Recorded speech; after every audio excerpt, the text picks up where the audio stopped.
Karaniwang nakabatay ang mga korte sa mga patakaran, batas, at hatol. Ngunit sa araw na ito, may nangyaring kakaiba. Nang pumasok ang alamat ng boxing at Senador Manny Pacquiao sa korte ni Hukom Frank Caprio, walang umasa sa mangyayari. Noong una, tila normal na pagdinig lang ito. Ang hukom, kalmado at propesyonal, at tahimik na naghihintay ang mga manonood. Ngunit pagkatapos, nagsimulang magsalita si Manny. Hindi tungkol sa kanyang sarili, hindi tungkol sa kanyang mga nagawa, kundi tungkol sa isang bagay na mas malalim. Sa loob ng ilang minuto, binasag ng kanyang mga salita ang katahimikan ng silid. Yumuko ang mga tao, nakatitig sa kanya ang mga mata, at pagkatapos ay nangyari ang hindi inaasahan.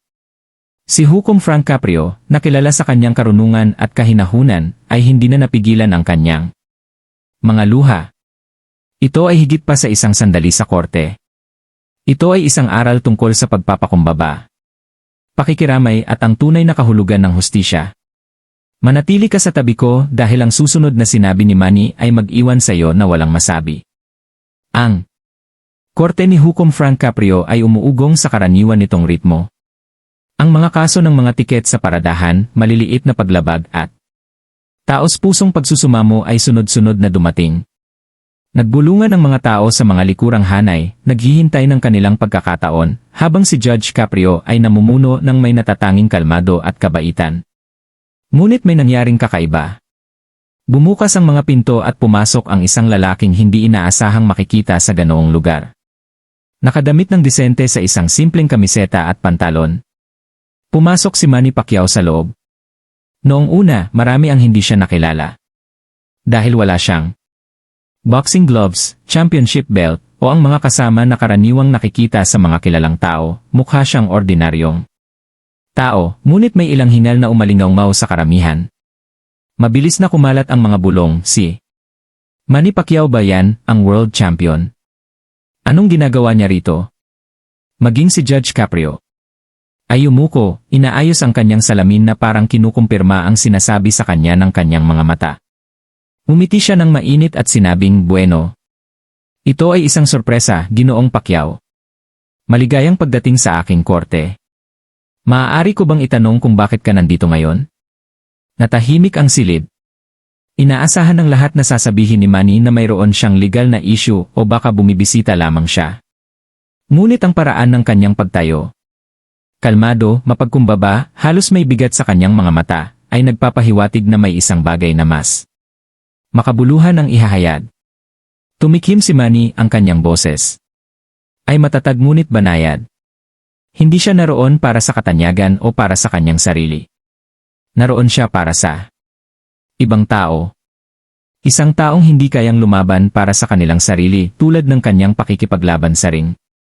Nang magsimula siyang magsalita, lumambot ang mga mata ni Hukom Caprio. Lumipat ang mga manonood sa kanilang mga upuan, nadama na hindi ito isang ordinaryong kaso. Hindi ito si Manny Pacquiao, ang boksingero. Ito si Manny Pacquiao, ang tao. Ang lalaking bumangon mula sa kahirapan na nakakaalam ng mga pakikibaka ng mga ordinaryong tao at nagamit ang kanyang boses para sa hustisya at habag. At kahit wala pang sinuman sa korte na yon ang nakakaalam nito, masasaksihan nila ang isang-isang sandaling napakalakas na magpapaiyak kahit kay Hukom Frank Caprio, ang lalaking kilala sa kanyang karunungan at kahinahunan. Ang sumunod na sinabi ni Manny ay nag-iwan sa buong korte ng pagkagulat. Tahimik ang korte, lahat ng mata ay nakatuon kay Manny Pacquiao habang nakatayo siya sa harap ni Hukom Frank Caprio. Hindi ito ang uri ng katahimikan na parang walang laman. Ito ay mabigat, puno ng pananabik. Yumuko ang mga tao, maingat na itinaas ang kanilang mga telepono upang i-record ang tila simula ng isang bagay na hindi malilimutan. Huminga ng malalim si Manny bago nagsalita. Ang kanyang tono ay hindi malakas o nag-uutos tulad noong nagsasalita siya sa mga maingay na estadyum. Sa halip, ito ay tahimik, halos matalik, na parang gusto niyang maramdaman ng bawat tao sa silid ang bigat ng kanyang mga salita. Kagalang-galang, magalang na panimula ni Manny habang bahagyang yumuko. Hindi ako narito para sa aking sarili. Nandito ako ngayon dahil sa isang pamilyang nahihirapan. Isang pamilyang nakilala ko hindi pa katagalan. Sila ay masisipag na tao, tapat na tao, ngunit ang buhay ay hindi naging mabuti sa kanila. Tumigil siya at ang mga tagapakinig ay lumipat sa kanilang mga upuan. Isang babae sa likuran ang nagpunas ng kanyang mga mata gamit ang tissue. Nakakaakit na ang kwento sa kanilang mga puso. Nagpatuloy si Manny. Mabigat ang multa nila para sa maliit na bagay. At ngayon, kailangan nilang pumili kung babayaran ba nila ang parusang ito o maghanda ng pagkain para sa kanilang mga anak. Hindi ako maaaring tumayo at manood dahil alam ko kung ano ang pakiramdam. Lumiwanag ang mga mata ng hukom. Tumigas ang kanyang interes. Alam ng lahat ang kwento ni Manny bilang isang mandirigma, ngunit kakaunti ang nakakaintindi sa lalim ng kanyang mga pinagdaanan bago sumikat. Nagpasya si Manny na buksan ang pintong iyon. Noong bata pa ako, sabi niya, medyo nakakabagot ang kanyang boses. Nagtitinda ako ng tinapay sa mga lansangan. Wala ang pamilya ko. Minsan, hindi kami kumakain ng isang buong araw. Alam ko ang ibig sabihin ng husgahan dahil sa kung gaano kahirap. Alam ko ang ibig sabihin ng parusahan kung sapat na ang parusa sa iyo ng buhay. Mahinang umalingaw-ngaw ang mga hingal sa buong korte. May mga bumulong, isinasalaysay niya ang sarili niyang kwento. Ang iba naman ay nakatitig lang, natigilan sa kanyang pagpapakumbaba. Tumingin si Manny saglit, pagkatapos ay muling tumingin kay Hukom Caprio. Kumikinang ang kanyang mga mata ng may katapatan. Kagalang-galang, hindi na kailangan ng pamilyang ito ng karagdagang parusa. Kailangan nila ng habag. Kailangan nila ng awa. Dahil kapag nagpapakita tayo ng awa, hindi lang isang pamilya ang tinutulungan natin. Ay nagpapaalala sa mundo kung ano talaga ang ibig sabihin ng hustisya. Mahigpit na nagdikit ang mga labi ng hukom. Kilala siya sa kanyang pagkahabag sa palaging pagtingin sa diwa nito ng lampas sa letra ng batas. Ngunit nang marinig ang mga salitang ito mula kay Manny, isang taong nakaranas ng hirap na kanyang binanggit ay mas tumatak sa damdamin kaysa sa anumang bagay. Nabighani ang mga tao. Nagsimulang tumango ang mga tao bilang pagsang-ayon, ang ilan ay bumubulong pa ng mga panalangin ng mahina. Isang lalaki ang bumulong, ito ang dahilan kung bakit siya ay isang tunay na kampiyon. Ang asawa ni Manny, na tahimik na nakaupo sa likurang hanay, ay pinunasan ang kanyang mga mata. Nakita na niya ang lakas ng kanyang asawa sa ring ng hindi mabilang na beses, ngunit ito ay naiba. Ito ang lakas ng isang lalaking gumagamit ng kanyang boses para sa hustisya, hindi ang kanyang mga kamao. Habang nagpapatuloy si Manny, ang kanyang boses ay lalong tumigas, bagamat kalmado pa rin. Hindi natin masusukat ang halaga ng isang tao sa pamamagitan ng pera sa kanilang bulsa. Hindi natin maaaring pagpasyahan ang dignidad ng isang tao batay sa kanilang itsura. Ang hustisya ay hindi dapat maging isang martilyo na dumudurog lamang sa mahihina. Dapat itong maging isang kamay na nagbubuhat sa kanila kapag sila ay nadadapa.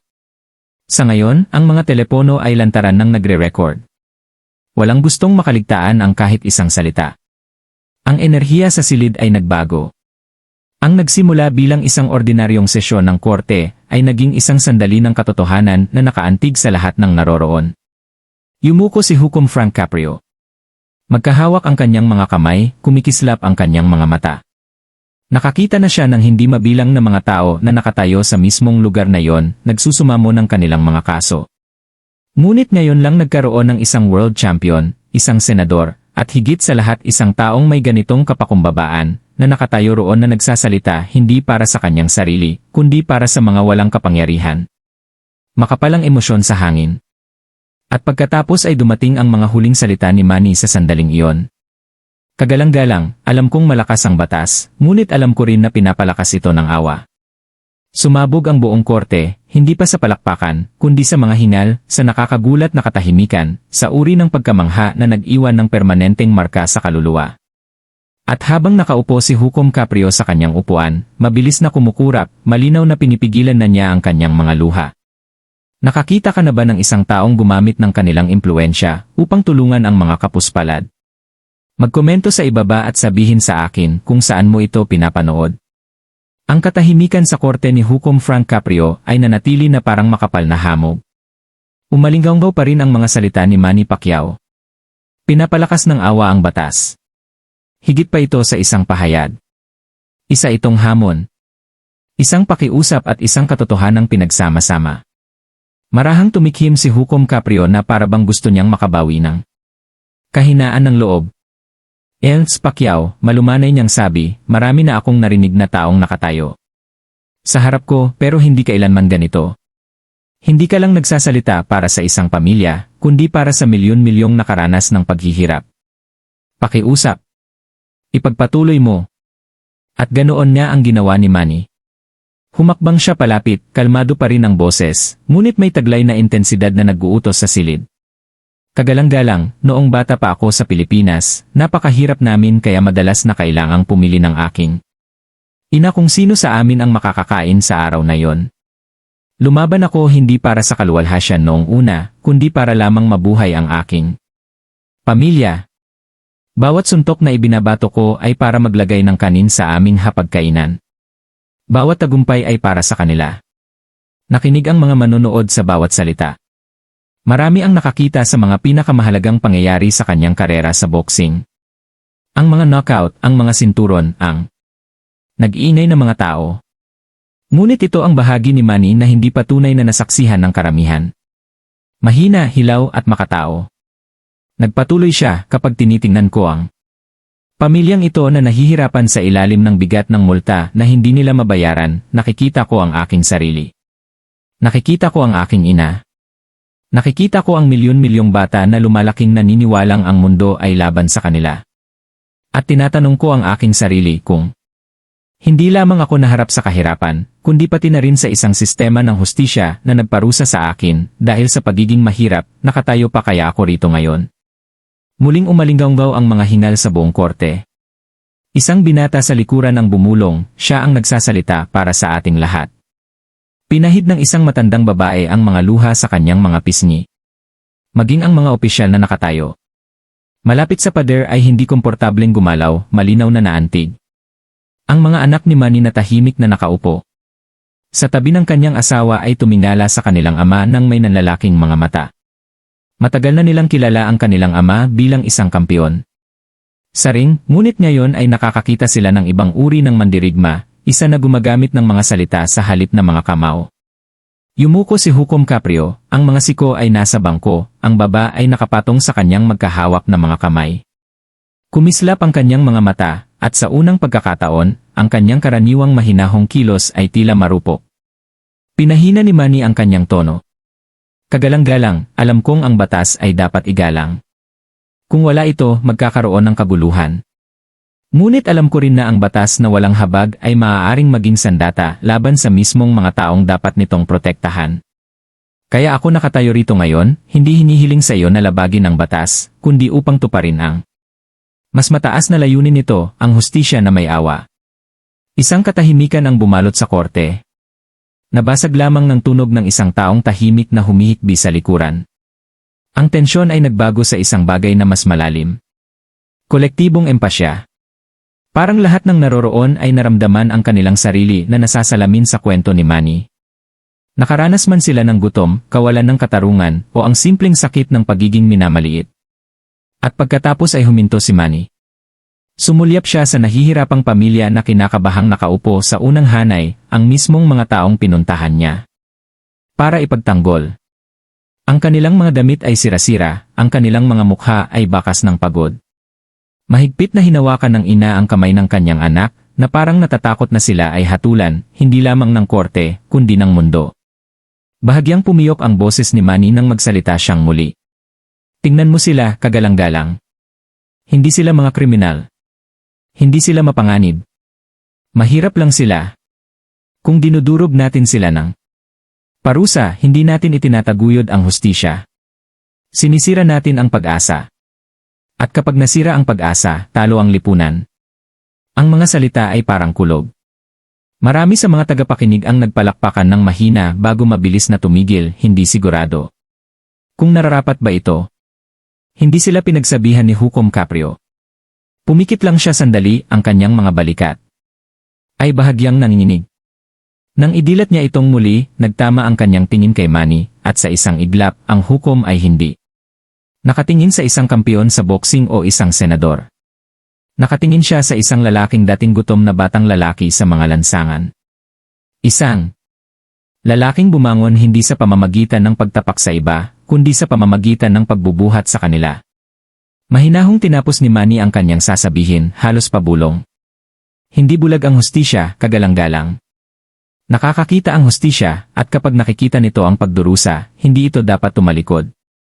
Tumahimik ang silid. Nanginginig ang mga teleponong nagre-record ng sandali sa mga kamay na parang kahit ang teknolohiya ay nauunawaan ang bigat ng sinabi lang. Lumipat si Hukom Frank Caprio sa kanyang upuan, ang kanyang mga mata ay pula at namumula na ngayon. Inabot niya ang isang tissue, pinunasan ang gilid ng kanyang mga mata. Nakita na siya ng korte na emosyonal noon.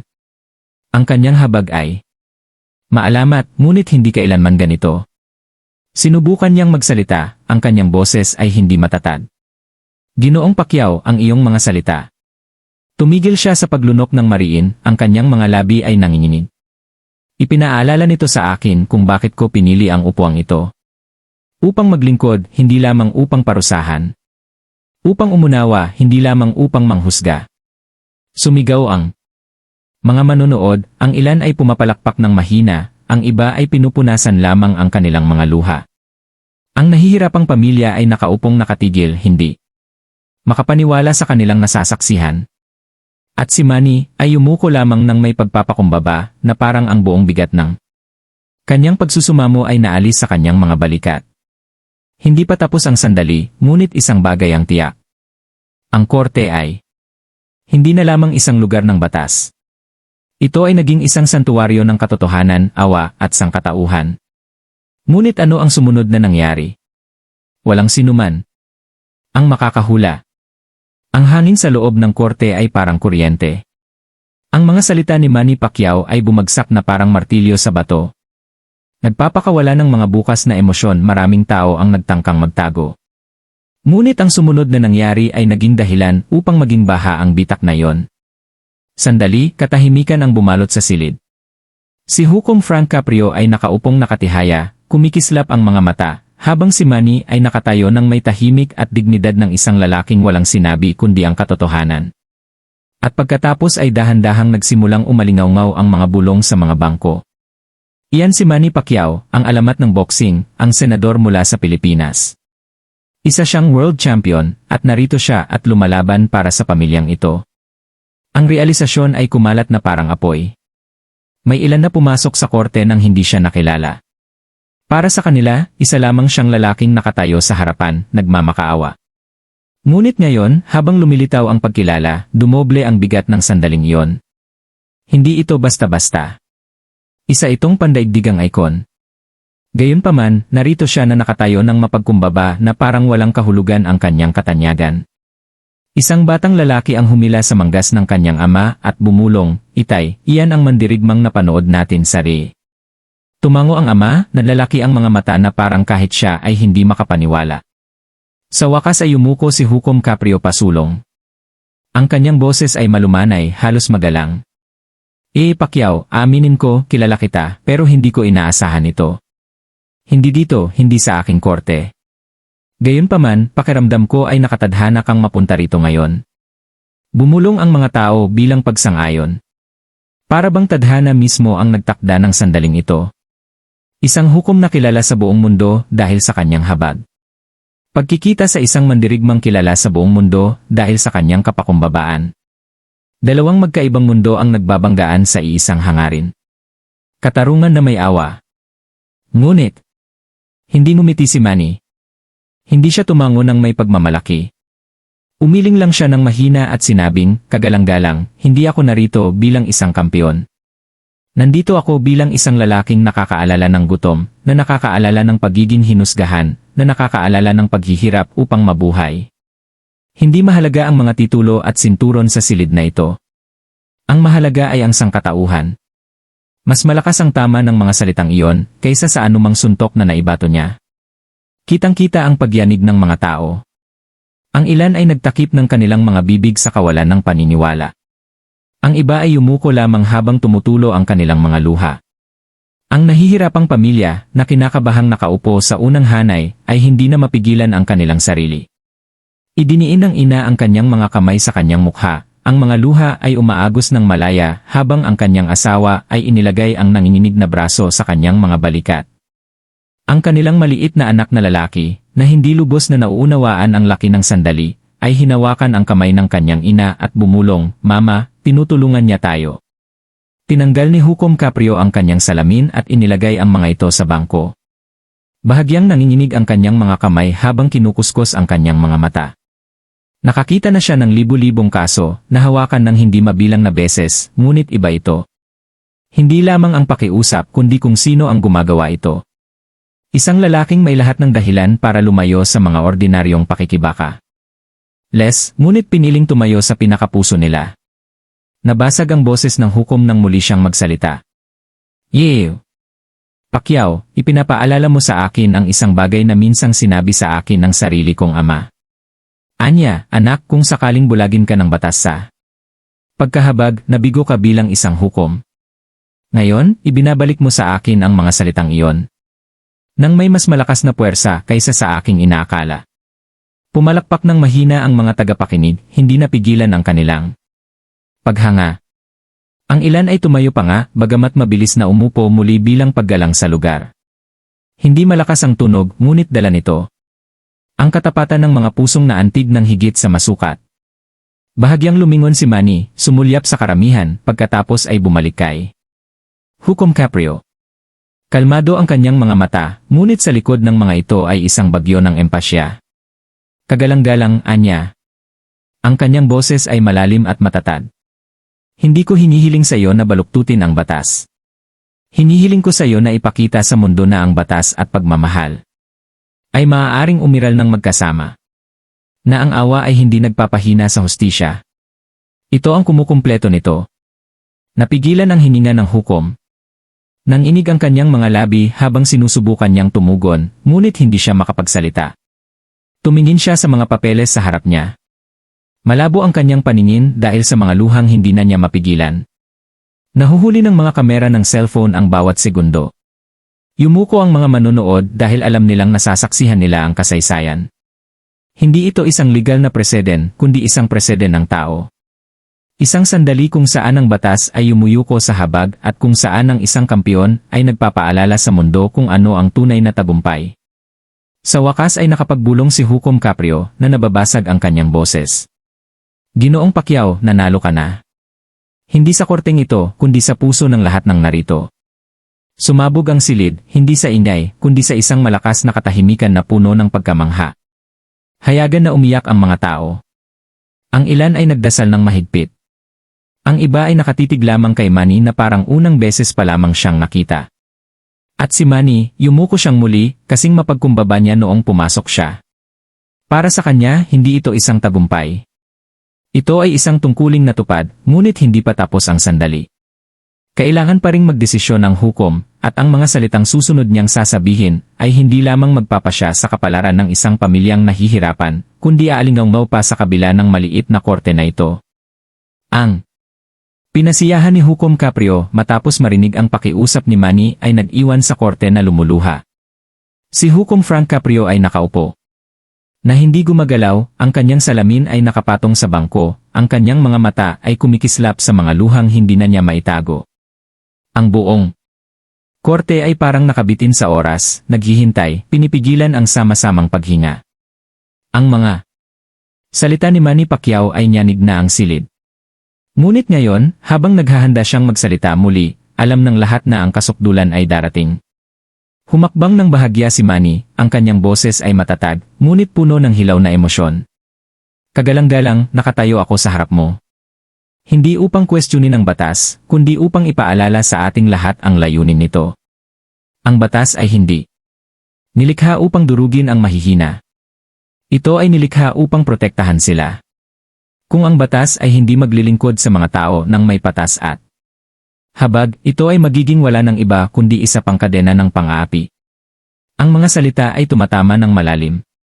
Pinunasan ng pamilyang nakaupo sa harapan ang kanilang mga mata. Labis na nabigla sa katotohanang isang pandaigdigang ikon ang nagtatanggol sa kanila na parang sila ay kanyang tunay na anak.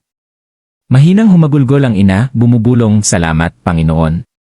Habang ang kanyang Asawa ay nakatitig kay Manny nang may kawalan ng paniniwala, hindi maintindihan kung paano nakarating ang gayong biyaya sa kanilang desperadong sitwasyon.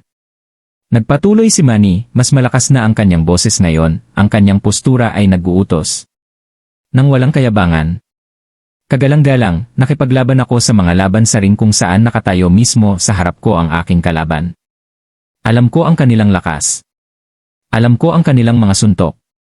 Ngunit ang pinakamahirap na laban na aking hinarap ay hindi nakipaglaban sa ilalim ng maliwanag na mga ilaw. Ang mga ito ay nakipaglaban sa anino ng kahirapan, gutom, at kawalan ng pag-asa. At hindi ko napanalunan ang mga laban na yon ng mag-isa. May isang taong nagpakita sa akin ng kabaitan.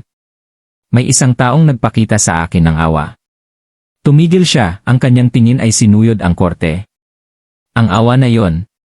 Ang nagbigay sa akin ng lakas upang bumangon, lumaban, upang maging ang lalaking nakikita mo rito ngayon. Kung wala ito, ako ay magiging isa na lamang. Na nakalimutang kwento ng isang kawawang batang lalaki na nawala sa kawalan ng pag-asa. Sa ngayon, hindi na mapigilan ng mga manonood ang kanilang mga sarili. Walang humpay na umagos ang mga luha. Maging ang mga opisyal sa tabi ng mga pader ay yumuko bilang paggalang. Ang bigat ng patotoo ni Manny ay dumampi sa bawat kaluluwa sa silid. Inabot ni Hukom Caprio ang isa pang tissue, nanginginig ang mga kamay. Nag-aalab ang kanyang boses habang bumubulong, "Yan si Pacquiao, nagsasalita ka na parang pinasan mo ang bigat ng mundo sa iyong mga balikat." Marahan na tumango si Manny. Pinasan ko ang aking bahagi ng bigat, kagalang-galang, at kaya naman kapag nakikita ko ang pamilyang ito, hindi ako maaaring manahimik dahil ang pagbaliwala sa kanilang sakit ay parang pagtanggi sa aking sariling nakaraan. At kung itatanggi ko kung saan ako nagmula, hindi ko karapat-dapat ang mga biyayang mayroon ako ngayon. Umagos ang mga luha ng hukom, dumadaloy sa kanyang mga pisngi habang ang korte ay nanonood ng may gulat na paggalang. Hindi pa kailanman naging ganito kalawak ang pag-antig ng lalaking kilala sa kanyang karunungan at pagtitimpi. Lumambot ang boses ni Manny, ngunit mas lalong tumatagos ang kanyang mga salita. Hindi natin masusukat ang hustisya sa pamamagitan lamang ng parusa. Dapat natin itong sukatin sa pamamagitan ng pag-asang ibinibigay nito. Para sa mga walang pamilya, hindi kailangan ng martilyo ang pamilyang ito.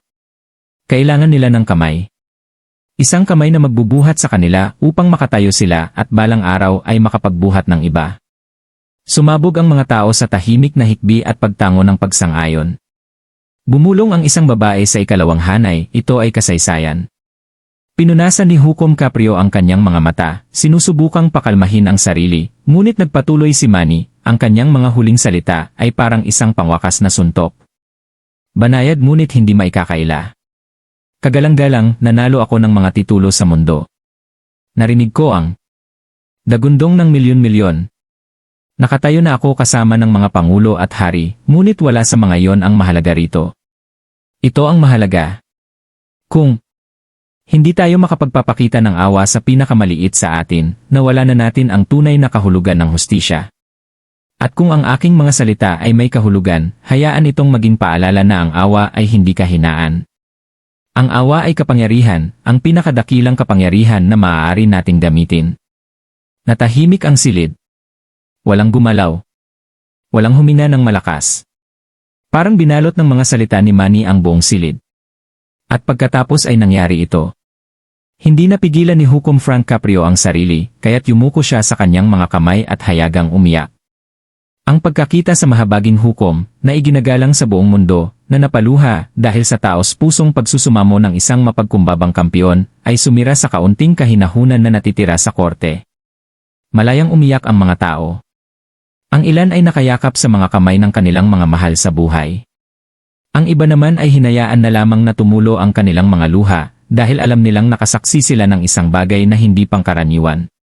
Ang pamilya sa gitna ng lahat ng ito ay umiyak ng walang pigil, labis na naluluha sa pasasalamat, sa ginhawa, sa kaalamang may isang taong sa wakas ay nanindigan para sa kanila sa isang mundong madalas na binabaliwala ang kanilang pakikibaka. At si Manny, hindi niya itinaas ang kanyang boses sa tabumpay. Hindi siya umiti o nagmalaki. Yumuko lamang siya, nakatiklop ang mga kamay, ang kanyang postura ay isang pagpapakumbaba. Para sa kanya, hindi ito tagumpay. Ito ay paglilingkod. Ito ay ang katuparan ng isang tungkulin na mas malaki kaysa sa kanyang sarili. Sa wakas ay itinaas ni Hukom Caprio ang kanyang ulo, ang kanyang mukha ay basa ng luha, ang kanyang boses ay nababasag habang bumubulong ng mga salitang umalingaw sa buong korte. Ginoong Pacquiao, ipinaalala mo sa aming lahat na ang tunay na hustisya ay hindi lamang nasa batas, kundi nasa puso. At para dyan, nagpapasalamat ako sa iyo. Sumabog ang hukuman, hindi sa palakpakan, kundi sa tunog ng mga pusong nabibiyak. Narating na ang kasukdulan. Malalaman din ng mundo sa labas kung ano ang nangyari rito. At pagkatapos ay nabunyag ang tunay na pagkakakilanlan ni Manny sa mga hindi pa rin nakakaalam. At ang reaksyon ng hukuman ay hindi malilimutan.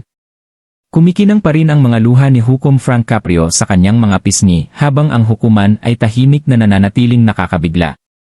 Ang mga salita ni Manny Pacquiao ay nanatili sa hangin na parang mga alingaungaw sa isang katedral. Walang nangahas na basagin ang sandali. Kahit ang hindi mapakali na pagkalat ng mga papel o ang pag-urong ng lalamunan ay hindi marinig. Pagkatapos, mula sa likuran, isang boses ang bumulong ng malakas na sapat para maintindihan ng iba. Iyan si Manny Pacquiao, ang kampiyon ng bayan. Ito ay kumalat na parang apoy na apoy. Mas maraming boses ang sumali. Hindi lang siya basta tao. Isa siyang world champion na boksingero, senador at pilantropo. Di nagtagal, ang buong hukuman ay umalingaw sa realisasyon. Ang mga hindi nakakakilala sa kanya noong una siyang pumasok ay nakatingin na ngayon sa kanya ng nanlalaki ang mga mata. Isipin na ang isang lalaking umahon mula sa kahirapan patungo sa tugatog ng pandaigdigang katanyagan ay nakatayo rito at lumalaban hindi gamit ang mga kamao kundi may pagpapakumbaba para sa isang pamilyang hindi kailanman makikilala ng karamihan sa mundo. Ang pamilya mismo ay tila halos hindi makapaniwala. Bulong ng ina habang umiiyak, yakap-yakap pa rin ang kanyang anak. Isang world champion. At siya ang nagsalita para sa amin. Inilagay ng ama ang isang kamay sa kanyang puso, umiling na parang hindi sapat ang mga salita upang ilarawan ang nangyari. Sumandal si Hukom Caprio sa kanyang upuan, kitang-kita ang pagkabigla. Dahan-dahan niyang itinaas ang kanyang kamay, nananawagan ng katahimikan habang lumalakas ang bulong.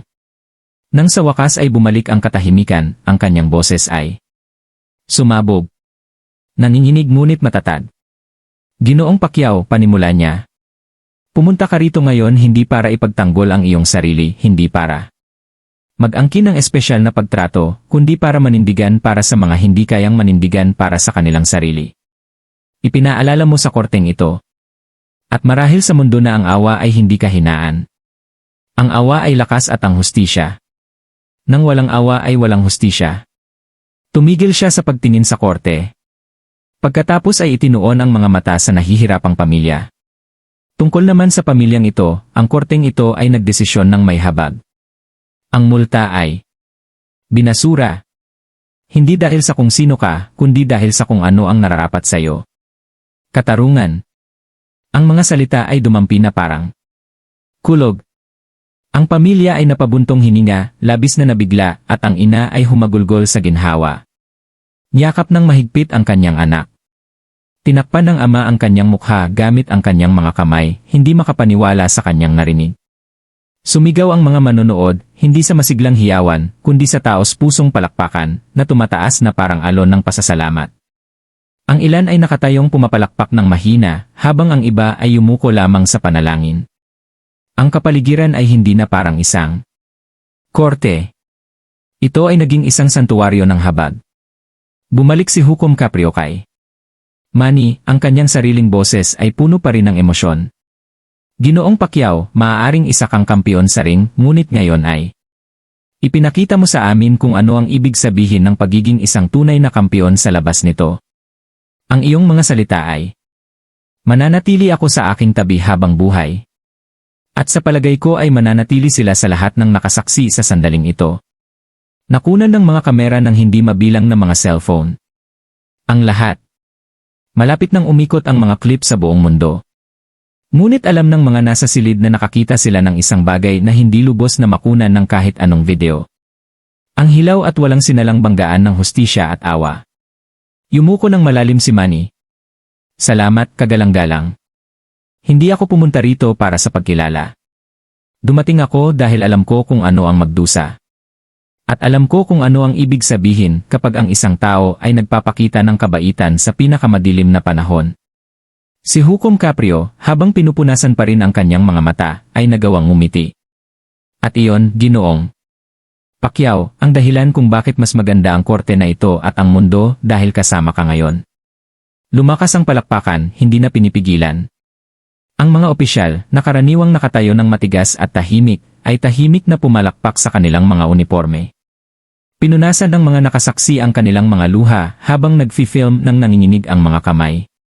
At sa pinakasentro ng lahat, ang pamilya ay hayagang umiyak ang kanilang mga pasanin ay agad na naalis sa pamamagitan ng habag at hustisya na nagtutulungan. Habang lumalakas ang ingay, nanatiling hindi gumagalaw si Manny. Walang kamao na nakataas sa tagumpay, walang mapagmalaking ngiti, tanging isang banayad na pagyuko ng ulo, na parang nagpapaalala sa lahat na ang pagpapakumbaba ang tunay na korona ng tagumpay. Nang tuluyang tumigil ang palakpakan, muling tumingin si Hukom Caprio sa pamilya. Hindi lamang ibinababasura ng korteng ito ang inyong kaso, malumanay niyang sabi. Ipinapadala ka nito ng may pag-asa. Tanggapin ang awa na ito hindi bilang isang regalo, kundi bilang isang paalala, kapag malakas ka na muli, itaas ang iba tulad ng pag-angat sa iyo ngayon. Tumango ang pamilya habang umiiyak, bumubulong ang ina, gagawin namin kagalang-galang.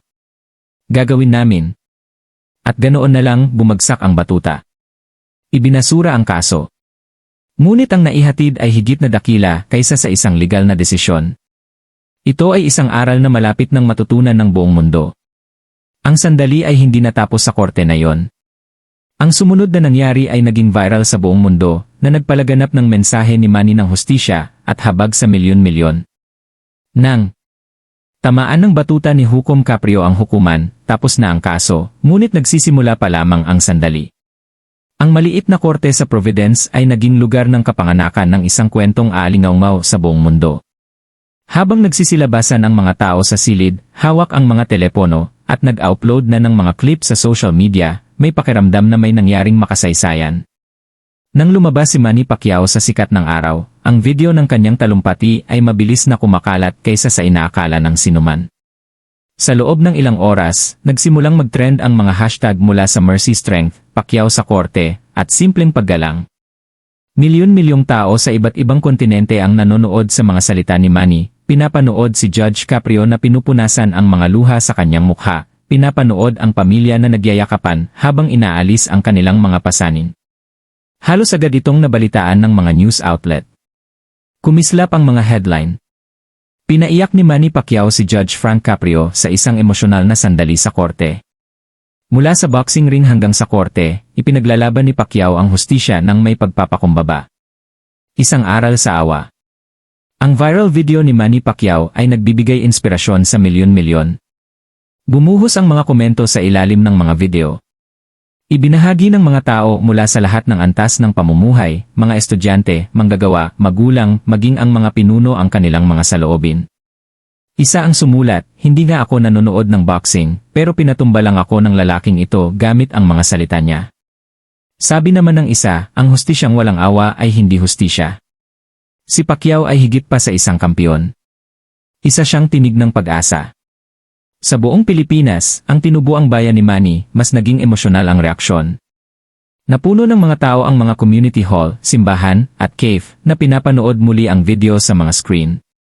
Marami ang umiyak, nakikita ang kanilang sariling mga pakikibaka. Na makikita sa pamilyang ipinagtanggol ni Manny, at lumaki ang kanilang pagmamalaki, habang pinapanood ang isa sa kanila na ibinabahagi ang kanilang kwento ng may dignidad. Kahit sa mga lugar na hindi pa napupuntahan ni Manny, nakatagpo ang kanyang mga salita. Sa mga silid-aralan, pinatugtog ng mga guro ang clip upang magpasimula ng mga talakayan tungkol sa pagiging patas at sangkatauhan. Sa mga opisina, ibinahagi ito ng mga manggagawa. Upang ipaalala sa isa't isa na umiiral pa rin ang pakikiramay. At sa mga korte sa buong mundo, tahimik na pinagnilayan ng mga hukom. Kung ano ang ibig sabihin ng pagbabalanse ng batas at awa. Samantala, si Hukom Caprio mismo ay nakipag-usap sa mga reporter sa labas ng kanyang korte. Mahina pa rin ang kanyang boses, namumula pa rin ang kanyang mga mata. Dahil sa mga naunang luha. Marami na akong nakitang mga kaso sa aking pandinig, ngunit ang ipinaalala sa atin ni A. Pacquiao ngayon ay isang bagay na kailangan nating lahat marinig. Ang batas ay hindi lamang mga patakaran. Ito ay mga tao. At sa likod ng bawat desisyon may mga buhay. Iyon ay isang bagay na dadalhin ko magpakailanman. Tungkol naman sa pamilya na nasa puso ng lahat, ang kanilang mga buhay ay nabago sa mga paraang hindi nila kailanman maisip. Napalaya mula sa mabigat na bigat ng kanilang kaso, lumabas sila ng korte hindi lamang ng may ginhawa, kundi ng may panibagong pakiramdam ng pag-asa. Sa isang panayam ilang araw ang lumipas, sinabi ng ama, akala namin ay nag-iisa kami. Ngunit pagkatapos ay isang kampiyon ang tumayo sa amin. Binigyan niya kami ng higit pa sa kalayaan. Binigyan niya kami ng dignidad.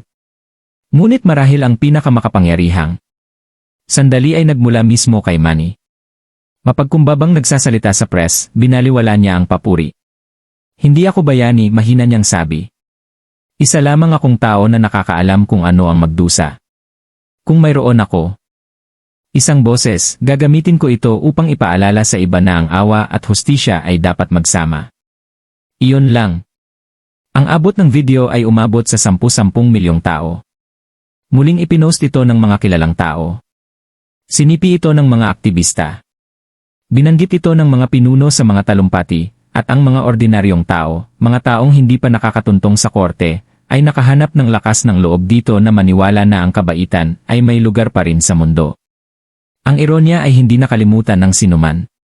Si Manny Pacquiao, ang lalaking bumuo ng kanyang pamana gamit ang kanyang mga kamao, ay binago na ngayon ang mundo gamit ang kanyang mga salita. Kaya, ang kwento ng araw na iyon ay nakaukit sa kolektibong alaala, hindi lamang bilang isang kaso sa korte na nabasura, kundi bilang isang pandaigdigang paalala kung ano talaga ang ibig sabihin ng hustisya. Dahil sa puso ng lahat ng ito ay isang simpleng katotohanan. Ang mga batas ay maaaring gumabay sa atin. Ngunit ang habag ang siyang nagbibigay kahulugan sa atin. Kung naniniwala kang walang dapat husgahan batay sa hitsura, katayuan, o pangyayari, kundi batay lamang sa kanilang pagkatao, ay type ang respeto sa mga komento. At huwag kalimutang mag-subscribe para sa higit pang mga kwentong nagbibigay inspirasyon sa pag-asa at hustisya.